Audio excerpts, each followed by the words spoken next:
بہتر انداز میں پڑھنا، لہن کے ساتھ پڑھنا، قدر و منزلت سے پڑھنا، چھونا ثواب، پڑھنا ثواب، دیکھنا ثواب، یہ تو وہ کتاب بابرکت ہے جو اللہ کا کلام ہے، نبی کے ذریعے سے رہتی انسانیت کے لیے پیغام ہے، اور یہ بندوں کے نام ہے۔ قرآن خود کہتا ہے کہ اے لوگوں، یہ قرآن یہ ہے جس میں تمہارا ذکر ہے۔ قرآن کی آیت ہے لَقَدْ أَنزَلْنَا إِلَيْكُمْ كِتَابًا فِيهِ ذِكْرُكُمْ أَفَلَا تَعْقِلُونَ۔ اے لوگوں، ہم نے تمہاری طرف ایسی کتاب بھیجی ہے جس میں تمہارا ہی ذکر ہے۔ اگر بغور آپ سمجھیں تو قرآن کا موضوع انسان ہے۔ قرآن انسان کے جملہ زندگی سے بحث کرتا ہے، اس کے وجود سے بحث کرتا ہے، اس کی زندگی سے بحث کرتا ہے، اس کے آخرت کی فلاح و خسران کے بارے میں آگاہ کرتا ہے۔ لیکن افسوس اس بات کا ہے کہ ہم لوگ اس سے بہت دور ہو گئے ہیں۔ الحمدللہ ہمارے علماء نے بہتر انداز میں ابھی جب سے خلیج سے رابطہ ہندوستان کا بڑھا ہے، قرآن کو عربی لب و لہجے میں پڑھنے کا چلن بھی عام ہوا۔ اللہ کرے اس میں اور بہتری آئے، لیکن قرآن کریم کے ساتھ اتنا ظلم ہو رہا ہے اس وقت، میں سمجھتا ہوں دنیا کی کسی کتاب پر ظلم نہیں ہوتا۔ یہ سچ ہے کہ دنیا میں سب سے زیادہ پڑھی جانے والی کتاب قرآن مجید ہے، لیکن افسوس ہے کہ سب سے زیادہ بغیر سمجھے ہوئے پڑھی جانے والی کتاب قرآن مجید ہے۔ میرے بھائی، قرآن پکار کر کہتا ہے افلا تعقلون، افلا تدبرون، تم تدبر نہیں کرتے۔ استفہامیہ انداز میں قرآن کہتا ہے اے پڑھنے والوں، اے مسلمانوں، تم میری آیات پہ غور نہیں کرتے، تم تفکر نہیں کرتے، کیا تمہیں عقل نہیں ہے؟ لیکن اس کے باوجود بھی ہماری عقلیں اس طرح ماری گئی ہیں کہ ایک لمبے عرصے کے بعد بھی ایک ہمارے بڑے عالم دین حضرت مولانا محمود الحسن صاحب دیوبندی اسیر مالٹا، جب مالٹا کے قید سے چھڑا کر مولانا آئے رہا ہو کر، تو عرب وہاں پر دیوبند میں انہوں نے ایک بار جلسہ بلایا، اور اس جلسے میں علماء کو بلایا کہ دوران اسیری میرے اوپر 2 راز کا انکشاف ہوا ہے، میں چاہتا ہوں کہ اس کو آپ تک پہنچاؤں۔ بڑے لوگ فکر مندی کے ساتھ گئے کہ مولانا کیا کہنا چاہتے ہیں۔ میں آج دیوبندی فکر کے عالموں سے کہنا چاہتا ہوں، کیا اس کی نصیحت پر ہماری برادری عمل کر رہی ہے؟ اگر کر رہی ہے تو لائق سدا مبارک، وہ نہیں کر رہی ہے آبادی ہماری، تو غور کرنے کی ضرورت ہے۔ کیا کہا مولانا نے کہ دوران اسیری کے ہم پر 2 راز کا انکشاف ہوا ہے۔ ایک یہ ہے کہ مسلمانوں کی موجودہ تباہی و بربادی کی اصل وجہ قرآن سے دوری ہے، اور دوسرا آپس کا نفاق۔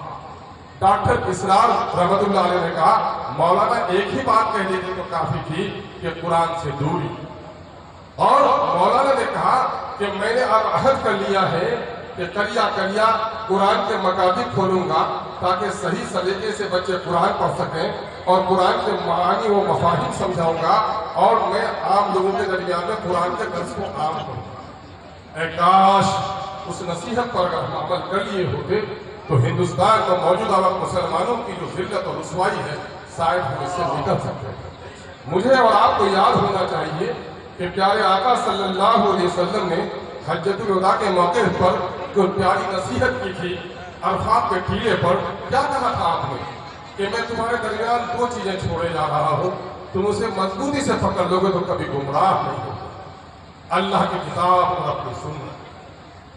2 کا مطلب 2 کا مطلب بھائی بھی نہیں، 2 کا مطلب 2.25 بھی نہیں۔ میرے بھائی آئیے ہم اور آپ احتساب کریں، کیا قرآن سے وہ رشتہ ہمارا ہے؟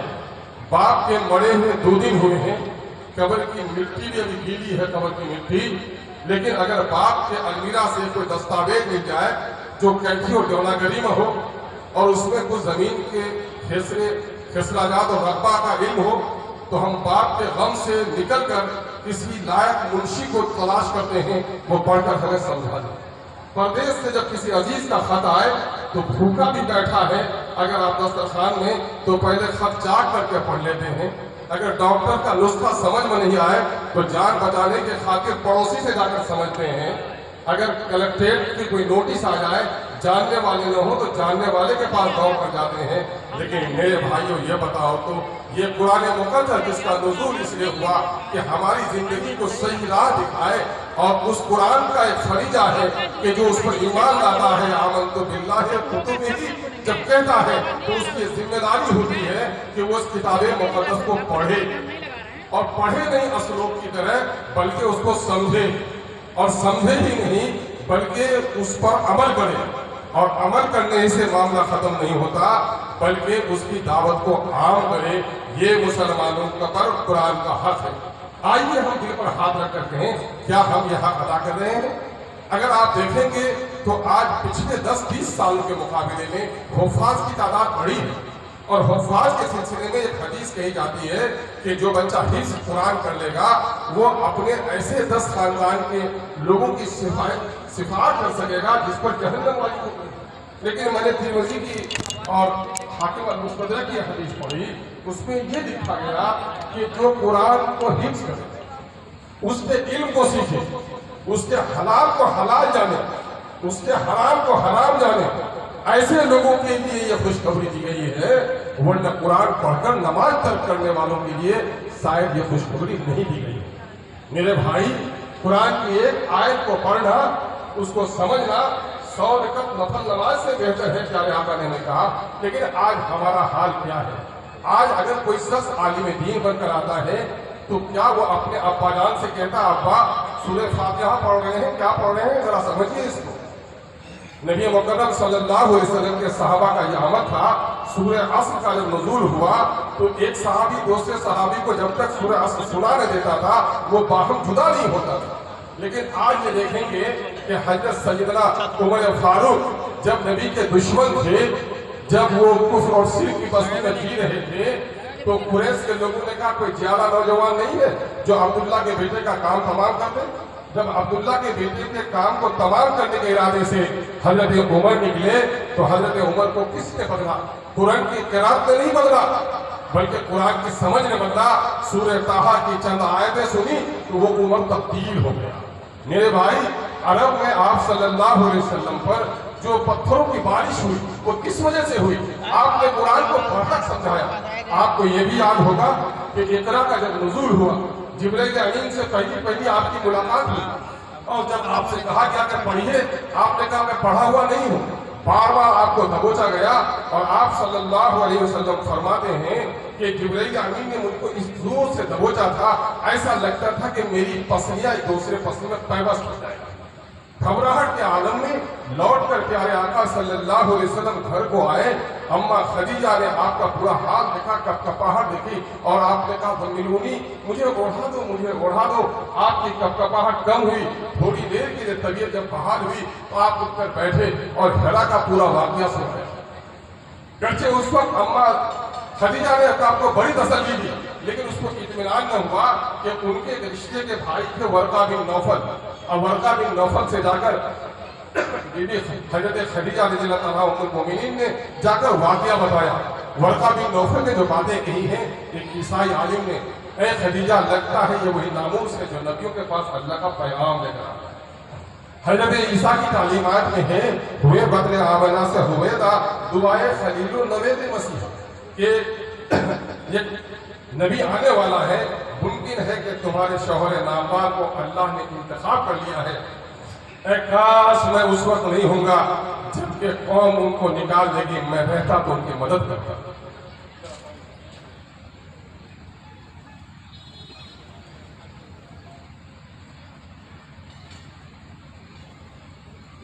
ایک طرف قرآن کا نزول ہو رہا ہے، یہ مقام مصطفیٰ ہے کہ اللہ نے چن لیا ہے. دوسری طرف ایک ثابت دین کے عالم کا یہ کہنا ہے کہ قوم نکال دے گی. قرآن کا ایک نام کتاب فرقان بھی ہے، حق و باطل میں فرق کر دینے والی کتاب. لیکن کیا آج اس کتاب مقدس پر ہمارا ایمان اس انداز سے ہے جس انداز سے ہونا چاہیے؟ پیارے آقا صلی اللہ علیہ وسلم کی حدیث مبارک آپ نے سنی ہے، حدیث جبرائیل ہے. اے جبرائیل جاؤ اس گاؤں کو الٹ دے، تلپٹ کر دے. اے خداوندہ گاؤں کے بڑے بزرگ بوڑھے عورتیں مرد سفرکار ہو گئے ہیں، لیکن ایک بندہ تیرا وہاں رہتا ہے جو پلک جھپکنے پر تیری نافرمانی نہیں کیا، نینو سیکنڈ نہیں کیا. عقل کہتی ہے کہ اسے بچنا چاہیے، لیکن خدا کہتا ہے اس کمبخت کے ساتھ الٹ لے، یہ تسبیح و مناجات میں مستغرق رہا، لیکن میرے قانون کے پڑچھے اڑے، لیکن اس کی پیشانی پہ بل نہیں۔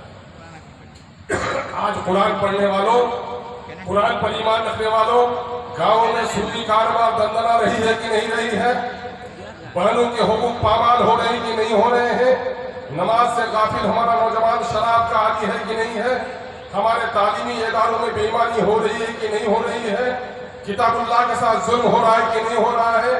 مدرسے کے پیسے، ایک ایک مدرسے میں 25 لاکھ روپے آتے ہیں، 25 بچہ بھی نہیں پڑھتا ہے، اور اسے قال اللہ و قال رسول کا مرکز ہم گردانتے ہیں۔ اس کے خلاف اگر اٹھنے کے لیے تیار نہیں ہے، یقین جانیے ہم قرآن کے حامل نہیں ہو سکتے۔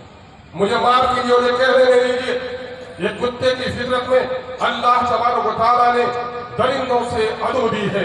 یہ کتا ہڈی کے ٹکڑے پر لڑتا ہے، یہ اس کا حق ہے، لیکن جو ہی اگر کوئی درندہ نکل کر آئے، کتا متحد ہو کر اس درندے کے پیچھے متحد ہو کر اس کا تعاقب کرنے لگتا ہے۔ مومن تو وہی ہے، تأمرون بالمعروف وتنہون عن المنکر، کہ وہ نیکیوں کو پھیلائے گا اور برائیوں سے روکے گا۔ اگر یہ کام نہیں ہے تو اللہ سے ہمیں اپنے طبیعت کے لیے معافی مانگنی چاہیے۔ ایک بات میں آخر پر کہہ کے جاؤں گا کہ ہم لوگ دعاؤں کے عادی ہو گئے ہیں بہت زیادہ، اور ہم دکھاوے کے عادی بہت زیادہ ہو گئے ہیں۔ جب کوئی گاؤں کا امیر آدمی، اس کا پوتا دیوالیہ ہو جاتا ہے، دادا کی کیفیت یہ تھی کہ بہت سستے کپڑے پہنتا تھا، چھوٹی مچھلیاں خریدتا تھا، گھر کو ہر سال وائٹ وائس نہیں کراتا تھا، لیکن زمین ہر سال خریدتا تھا۔ لیکن پوتا کا حال یہ ہو گیا ہے، زمین بیچ کر چائے کے اڈے کھانے میں پیسے استعمال کرتا ہے، کپڑے خوب قیمتی پہنتا ہے، ہر سال اپنے گھر کا رنگ و روغن کرتا ہے، تاکہ باہر کی دنیا کو پتہ نہ ہو کہ ہم غریب ہو رہے ہیں۔ ہمارا بھی حال کچھ ایسا ہو گیا ہے کہ قرآن پر ہم نے عمل چھوڑ دیا ہے۔ مسجدوں کے مینارے کو بلند کرنا، ٹن ٹن مائی کی آواز، بہترین قاری، یہ سب تو ہمارے ہاں درمیان میں ہے، مگر قرآن کا جو اصل پیغام ہے، زمین کیا آسماں بھی تیری کجبینی پہ روتا ہے، غضب ہے جلے پا کر دیا تو نے سفر قرآن۔ قرآن فریادی ہے کہ تعویذ بنا کے پلایا جاتا ہوں، وعدے مرید کی محفل میں ہاتھوں میں اٹھایا جاتا ہوں، میں تو آیا تھا دل میں بسنے کے لیے، اٹھ میں دل ہی سے اٹھایا جاتا ہوں۔ آئیے عہد کیجیے، اپنے بچوں کو قرآن کی تعلیم دیجیے۔ میں تو اس کا حامی ہوں کہ مسابقہ قرآن کی محفلیں منعقد کی جائے، لیکن مسلم بچوں کے درمیان میں سیرت کا کوئز یقیناً ہے کہ ایک نیک فعال ہے، لیکن سیرت کے کوئز کے کرانے کی ضرورت کیوں آئی؟ بطخ کا بچہ بچپن سے ہی تیرنے سیکھ جاتا، مچھلی کو تیرنے کے لیے سکھانے کی ضرورت نہیں پڑتی، اور مسلمانوں کے بچوں کو سیرت کے لیے مقابلے کی ضرورت نہیں، وہ تو گھر میں سیرت کا ہونا چاہیے۔ لیکن افسوس ہے کہ ہم لوگ آج بڑے عجیب و غریب ہو گئے ہیں۔ ایک بڑے عالم دین نے کہا، ایسا عالم دین جس سے اس کا ہر پڑوسی راضی ہو، وہ مداہن ہو گیا۔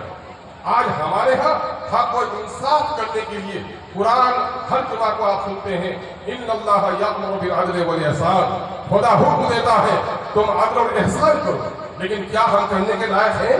نہیں کرتے، کر بھی نہیں پاتے۔ کیوں نہیں کر پاتے؟ اس لیے نہیں کر پاتے کہ ہم میں طاقت نہیں ہے۔ اب طاقت کیسے ہوگی؟ قرآن نے کہہ دیا اطیعوا اللہ واطیعوا الرسول واولی الامر منکم فإن تنازعتم فی شیء فردوہ الی اللہ والرسول، کہ تم کو اطاعت کرنی ہے اللہ کی، اطاعت کرنی ہے اللہ کے رسول کی، اس کی جو تمہارا امیر ہو، اور جب تمہارے درمیان میں کوئی نزاع پیدا ہو تو تم رجوع کرو اپنے اللہ اور اپنے رسول کی طرف۔ اسی جماعت کے بارے میں حضرت عمر فاروق رضی اللہ تعالیٰ عنہ نے فرمایا، اسلام بغیر جماعت کے نہیں، جماعت بغیر امامت کے نہیں، اور امامت بغیر اطاعت کے نہیں۔ آج ہمارے ہاں مسجدوں کی جماعت ہے، جماعتوں کے امام ہیں، لیکن کارگاہ دنیا کے لیے ہمارا کوئی امام نہیں۔ یاد رکھو مسلمانوں، جو قرآن بشیر ہے، بشارت دیتا ہے، وہی قرآن جہنم کی ہولناکی کے بارے میں بھی تذکرہ کرتا ہے۔ قرآن نے بربلا اعلان کیا ہے، وَمَن لَّمْ يَحْكُم بِمَا أَنزَلَ اللَّهُ فَأُولَٰئِكَ هُمُ الْكَافِرُونَ، جو لوگ اللہ کی اتاری ہوئی آیتوں کے مطابق فیصلے نہ کریں، دراصل ایسے ہی لوگ کافر ہیں، ایسے ہی لوگ فاسق ہیں، ایسے ہی لوگ ظالم ہیں۔ میرے بھائی، نبی مکرم صلی اللہ علیہ وسلم کے صحابہ اور ابو لہب ابو جہل کے شک و شبہات میں کوئی بہت زیادہ فرق نہیں تھا، لیکن یہ قرآن کا حامل تھا، دوسرا قرآن کا منکر تھا۔ آج ہم عملی طور پر قرآن سے بہت دور ہٹ گئے ہیں۔ اللہ سے ہم توفیق مانگتے ہیں، اے خداوند ہمیں تو توفیق بخشے کہ ہم قرآن کو صحیح طور پر پڑھ سکیں۔ اے اللہ ہمیں توفیق دے ہم اس کو سمجھ سکیں۔ اے خدا ہمیں توفیق دے کہ ہم اس پر عمل کر سکیں۔ اے خدا، حق کی پیاسی دنیا یہ وہی ہندوستان ہے جہاں ہمارے بزرگوں نے، جہاں ہمارے ولیوں نے، جہاں ہمارے قطب نے اس دنیا کو قرآن کا پیغام سنایا تو دشمن سے دشمن آدمی اس کے پیروں پہ گر پڑا۔ لیکن اے خدا، آج ہم اس ملک میں ہیں لیکن ہمیں ہر طرف ہماری ذلت اور رسوائی ہے، گنتی میں ہم زیادہ ہو گئے ہیں، حفاظ ہمارے ہاں زیادہ ہو گئے ہیں، مدارس ہمارے ہاں زیادہ ہو گئے ہیں۔ اے خدا، لیکن تیرے قرآن پر عمل کم ہو گیا ہے۔ طے کر لو اے نبی، ہمارے عالموں، تمہاری باراتیں نبی کی بارات کی طرح ہونی چاہیے، تمہاری باراتیں حضرت علی کی طرح ہونی چاہیے۔ مجھے دیکھ کر اسے بڑا تعجب ہوتا ہے جب مدرسے کے فارغین کو میں بارات بجاتے ہوئے دیکھتا ہوں۔ مجھے دیکھ کر بڑا تعجب ہوتا ہے جب جہیز کی گاڑی پر کوئی مقرر تقریر کرنے کے لیے آتا ہے۔ لما تقولون ما لا تفعلون، ایسی بات کہتے کیوں ہو جو کرتے نہیں ہو؟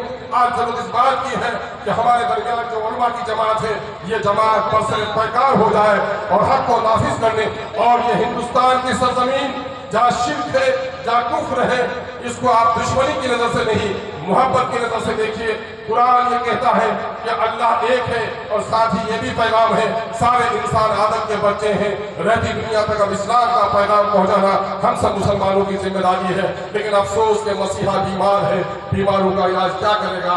اللہ تبارک تعالیٰ ہمیں صحیح مسیحائی کی توفیق عطا فرمائے۔ پھر اخیر میں ایک بار میں امتیاز ناجر صاحب کو اور اس کے تمام تر شرکا بچے کو، چونکہ قرآن کو بہتر میں پڑھنا یہ ہمارے لیے افضل عمل ہے، اللہ اس کی مزید توفیق عطا فرمائے۔ وآخر دعوانا ان الحمد للہ رب العالمین۔